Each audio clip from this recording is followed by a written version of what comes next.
በሃሪ ፖተር ተከታታይ ፊልም ላይ ቪንሴንት ክራብን ሆኖ በተወነባቸው የተለያዩ ፊልሞች እጅግ ዝነኛ ሆኖ ነበር።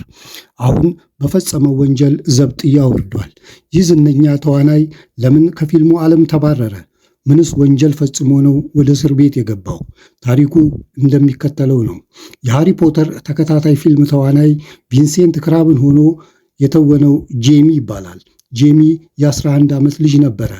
የስኬት ታሪኩ ሲጀምር የሚኖረው ለንደን ውስጥ ነው። ታዲያ አንድ ቀን በ2000 እንደ አውሮፓን አቆጣጠር የጄሚ ጠቅላላ ሕይወት ተቀየረ። ምክንያቱም የዋርነር ብሮሰር ካምፓኒ የፊልም ተዋናይ መልማዮች ወይም ካስቲንግ ስካውትስ ወደ ጄሚ የሚማርበት ትምህርት ቤት መጥተው ጄሚን ለተዋናይነት ይመርጡታል። ምንም እንኳን ከዚህ በፊት በትወና ተሳትፎ ባያውቅም ለተዋናይነት ታጨ። ቪንሴንት ክራብን ሆኖ በሃሪ ፖተር ተከታታይ ፊልም ላይ እንዲተውን ተመረጠ። በ2001 እንደ አውሮፓን አቆጣጠር ፊልሙ ተሰርቶ ወጣ። ወዲያውም እጅግ ዝነኛ ፊልም ሆነ። በ2002 እንደ አውሮፓን አቆጣጠርም ሁለተኛውን ፊልም ሰራ። ይህም በዓለም ታዋቂ ፊልም ሆነ። በ2005 እንደ አውሮፓን አቆጣጠር ጄሚ 16 ዓመት ሆኖታል። በዚህ ጊዜ የጄሚ አጠቃላይ ሕይወት የተለየ ሆነ። ማለትም ጄሚ በድንገት የዝነኛ የፊልም ካምፓኒ ተዋናይ ሆነ። ጥሩ ገንዘብም አገኘበት። በየመንገዱ በሄደበት ቦታ በሰዎች ተደናቂ ሆነ። ችግሩ የሚጀምረው እዚህ ጋር ነው። ምንም እንኳን እድል በሯን ወለል አርጋ ብትከፍትለትም እሱ ግን የሚሰማው ይህ የተዋናይነት ስራ ለሱ ምንም የማይፈልገው ስራ ሆኖ መታየት ሆነ።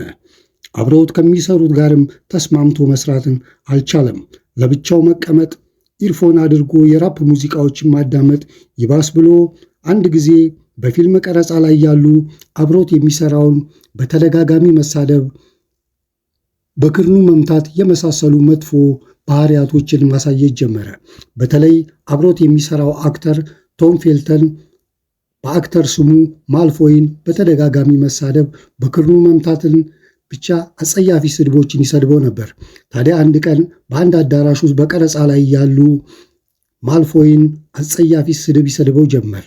ማልፎይ ብዙ ከታገሰ በኋላ በካሜራው ፊት ለፊት ጄሚን በቦክስ አፍንጫው ላይ መታው።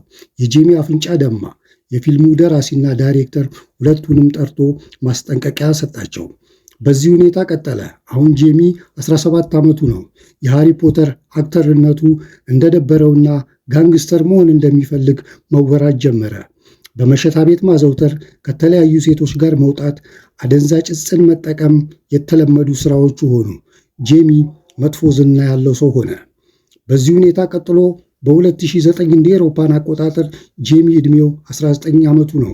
ስድስተኛው ሃፍ ብለድ ፕሪንስ የሚለው የሃሪ ፖተር ፊልም ሊወጣ ተቃርቧል።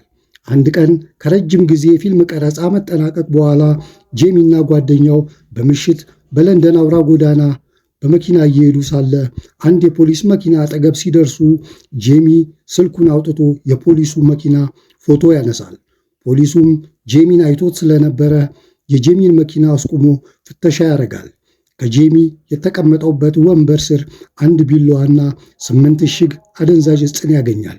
እንዲሁም የጄሚን ስልክ ተቀብሎ ሲፈትሽ ብዙ የአደንዛዥ ዕፅ ተክል እርሻን በፎቶ ውስጥ ይመለከታል።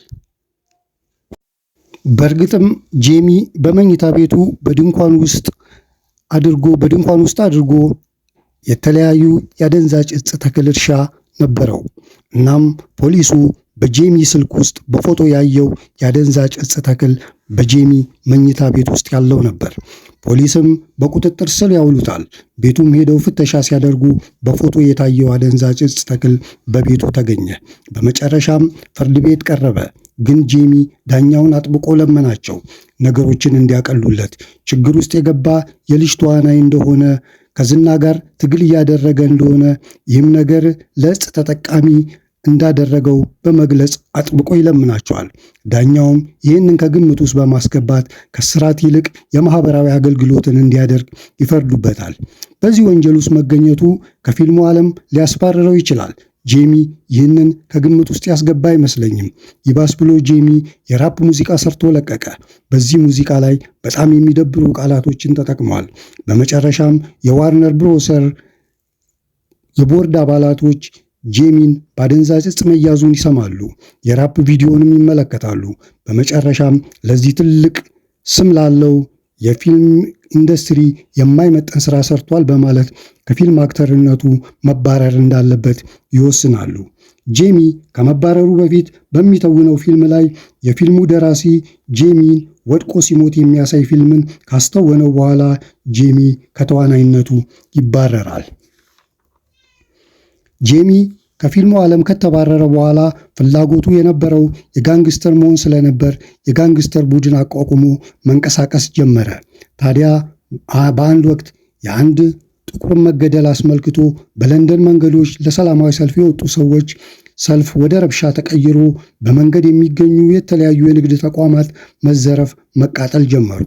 ፖሊስ ይህንን ሁኔታ በቁጥጥር ስር ቢያውለውም ዋና የወንጀል ፈጻሚዎቹ ማንነት ከሴኩሪቲ ካሜራ የተቀረጹ ፊልሞችን ሲመለከቱ ጄሚ በአንድ ፋርማሲ ውስጥ ገብቶ ዘረፋ ሲያደርግ እንዲሁም በአንድ የአልኮል መጠጥ በሚሸጥበት ሱፐርማርኬት ውስጥ ሻምፔን ከፍቶ ከጓደኛው ጋር ሲጠጣ የሚያሳይ ፊልሞችን ያገኛሉ።